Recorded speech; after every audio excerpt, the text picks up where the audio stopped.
Hello विद्यार्थी मित्रांनो, कशा आहात आपण? आय होप सर्वजण मजेत आहात आणि चांगल्या प्रकारे अभ्यास करत आहात.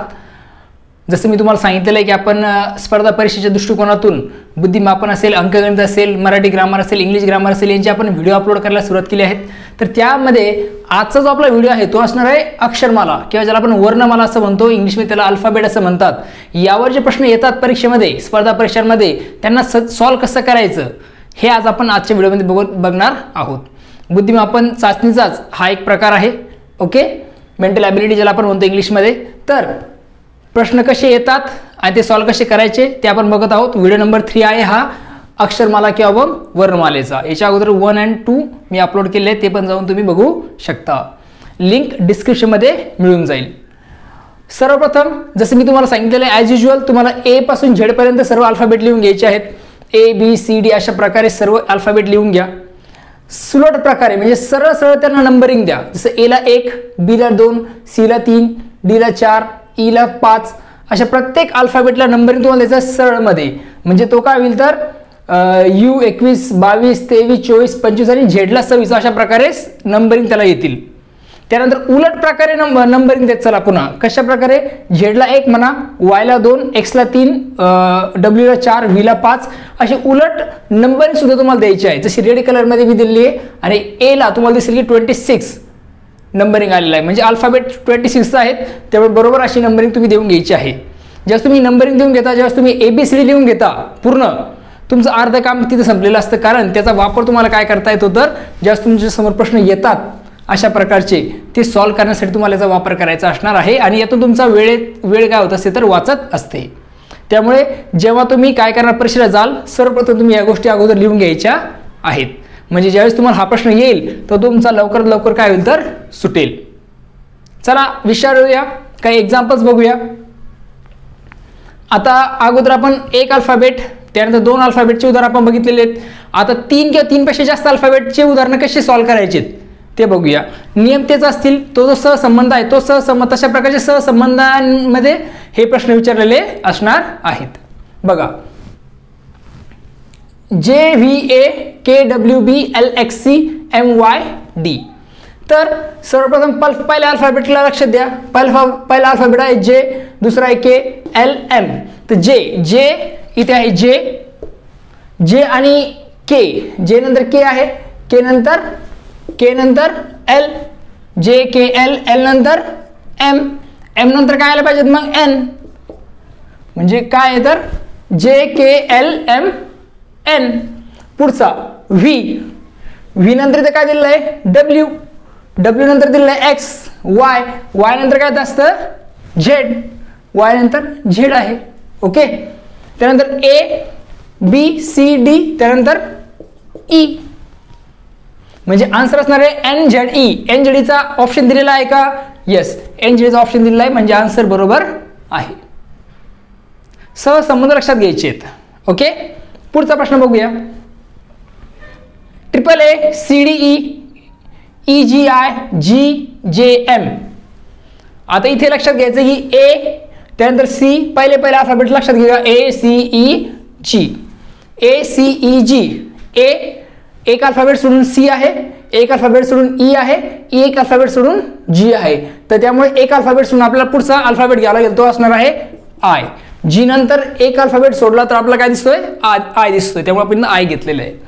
त्यानंतर सेम पॅटर्न आहे की नाही? काही बऱ्याचशा वेळेस पॅटर्न चेंज पण झालेला असतो बरं का, लक्षात घ्या. सेकंड अल्फाबेटसाठी पॅटर्न चेंज पण केलेला असतो. आधी इथे कसं दिलेलं बघूया. A नंतर D आहे. A नंतर D म्हणजे बघा 2चा फरक आहे, 2 अल्फाबेटचा फरक आहे, बरोबर मी तुम्हाला म्हणलो. D नंतर G आहे, म्हणजे D नंतर G म्हणजे पुन्हा 2 अल्फाबेटचा फरक आहे. मग G नंतर J आहे, G नंतर J आहे म्हणल्यावर पुन्हा 2 अल्फाबेटचा फरक आहे. 2 अल्फाबेट कुठले? H आणि I. J आहे, मग J नंतर 2 अल्फाबेट सोडून द्यावून तुम्हाला काय करायचं? M घ्यावं लागेल, म्हणजे काय येईल? IM. समजतंय सर्वांना? आता तिसरा अल्फाबेट A नंतर E आहे.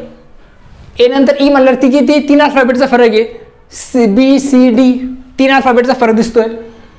E नंतर I आहे, 1 2 3 पुन्हा 3 अल्फाबेटचा फरक आहे. त्यानंतर I नंतर पुन्हा M आहे, 1 2 3 तीन अल्फाबेटचा फरक आहे. आय नंतर. ओके, मग एम नंतर सुद्धा 3 अल्फाबेट सोडूनच तुम्हाला एक अल्फाबेट लिहावं लागेल. मग एम नंतर 3 अल्फाबेट कुठले? NOP, म्हणजे तुम्हाला इथे घ्यावं लागेल Q. IMQ. संबंध वेगळ्या प्रकारे वापरलेला आहे.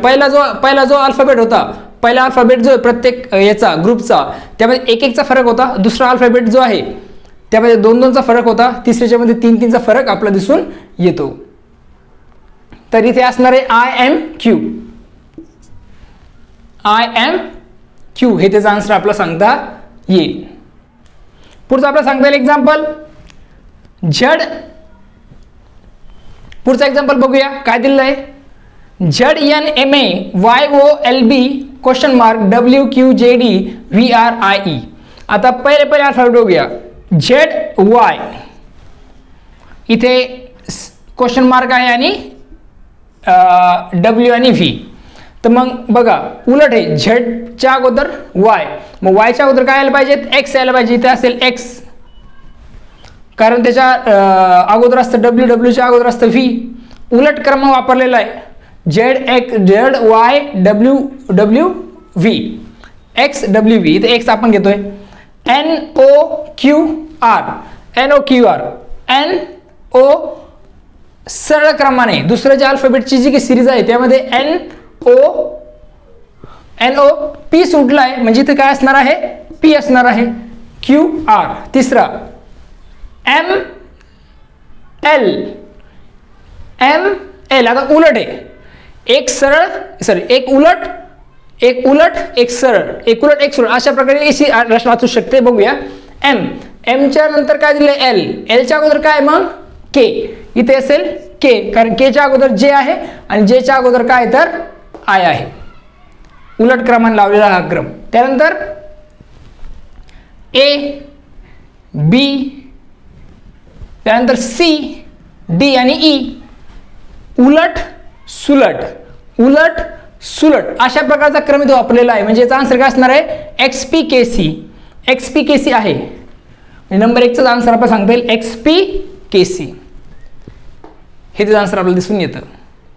त्यामुळे प्रश्न आल्यानंतर बावचळून न जाता काय करायचं? प्रश्न समजून घ्यायचा आहे आणि नंतर तो काय करायचा असणार तुम्हाला सॉल्व्ह करायचा असणार आहे. समजते मला काय सांगायचं आहे ते?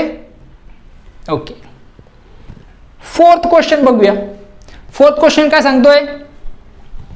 PVCZ.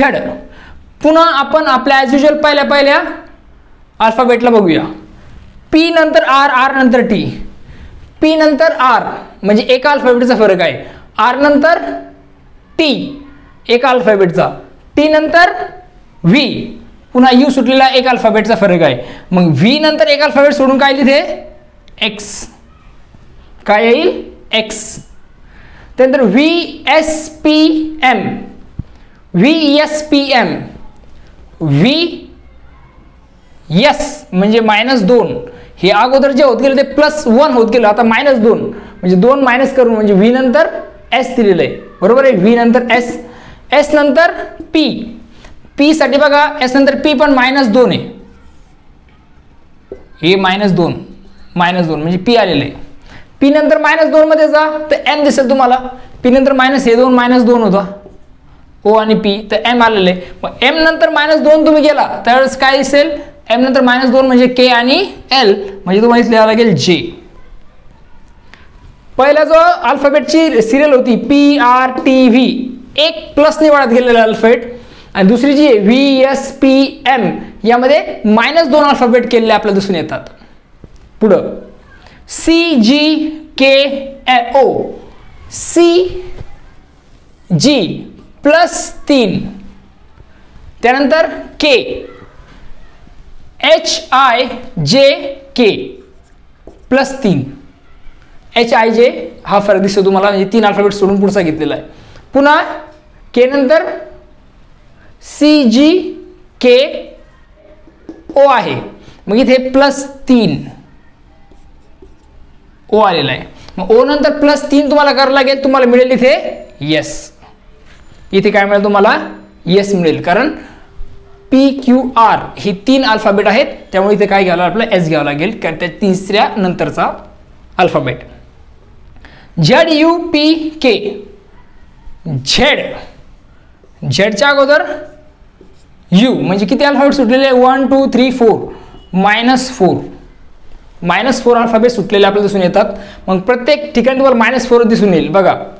झेडच्या अगोदर यूच्या अगोदर पी आहे 1 2 3 4 -4चाच फरक आपल्याला दिसून येतो. पी आलेला आहे. पीच्या अगोदर -4 ONML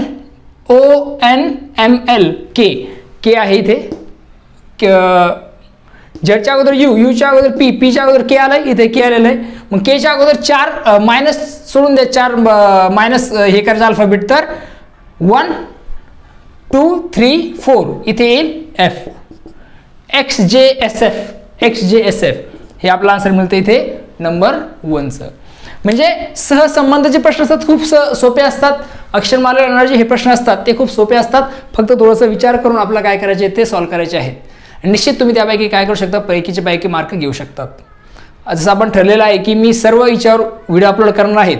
तर अक्षरमालेनंतर आणखीन एक व्हिडिओ बनवूया जमलंच तर याच्यावर. आणि आणखीन काय करूया तर पुढे अंकगणिताकडे वळूया, मराठी ग्रामरकडे वळूया.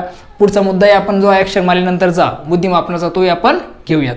पण त्यासाठी सर्वप्रथम तुम्हाला काय करावं लागेल चॅनलला लाईक शेअर आणि सबस्क्राईब करावं लागेल. लाईक करा. लाईक केल्यानंतर माझी व्हिडिओची रीच ही वाढणार आहे. सबस्क्राईब करा कारण तुम्हाला येणाऱ्या व्हिडिओचे नोटिफिकेशन मिळत राहील. आणि शेअर याच्यासाठी करा की तुमच्याबरोबर तुमच्या मित्रांनाही काय होईल त्याचा फायदा होईल. ओके. आय होप तुम्हाला हे 4ही उदाहरणं समजलेली आहेत. काही एक्झाम्पल्स मी तुम्हाला सोडवण्यासाठी याच्या डिस्क्रिप्शनमध्ये दिलेले आहेत, त्याचबरोबर कमेंट सेक्शनमध्ये पण दिलेले आहेत. ते सोडवण्याचा प्रयत्न करा. कमेंट सेक्शनमध्ये मला आन्सर कळवा. चला तर पुन्हा भेटूया नवीन व्हिडिओमध्ये. बघत राहा आपलं यूट्यूब चॅनल. तोपर्यंत थँक्यू अँड टेक केअर.